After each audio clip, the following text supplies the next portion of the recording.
പെരുമൺ ദുരന്തം 1988 ജൂലൈ 8 കൊല്ലം ജില്ലയിൽ പെരുനാടിനടുത്തുള്ള പെരുമൺ പാലത്തിൽ നിന്നും ബാംഗ്ലൂർ കന്യാകുമാരി ഐലൻഡ് എക്സ്പ്രസ് അഷ്ടമുടിക്കായലിലേക്ക് പതിച്ചുണ്ടായ ഒരു അപകടമാണ്. അന്ന് ഏകദേശം 105 പേർ മരിച്ചിരുന്നു. 200-ലധികം പേർക്ക് പരിക്കും സംഭവിച്ചിരുന്നു.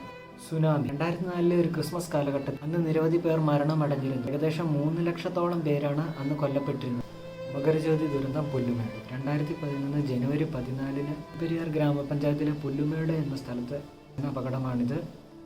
അതിൽ പ്രധാന കാരണം ലക്ഷക്കണക്കിന് തീർത്ഥാടകർ ഇവിടെ ഉണ്ടായ തിക്കും തിരക്കുമാണ് ഈ അപകടത്തിന് പ്രധാനം. അവിടെ അന്ന് സംഭവിച്ച ആ തിക്കിലും തിരക്കിലും പെട്ട് ഏകദേശം 106 പേരാണ് മരിച്ചത്. 100-ലധികം പേർക്ക് പരിക്കും സംഭവിച്ചിരുന്നു. കുമരകം ബോട്ട് അപകടം 2002 ജൂലൈ 27 വേമ്പനാട്ട് കാലമായ ഒരു ബോട്ട് അപകടമാണ്. ഇതിൻ്റെ ശേഷിയേക്കാൾ കൂടുതൽ ആളുകളെ അതാണ് പ്രധാനമായ കാരണം. അപകടത്തിന് പ്രധാനമായ കാരണം ഉണ്ടായി. ഏകദേശം 29 പേരായിരുന്നു.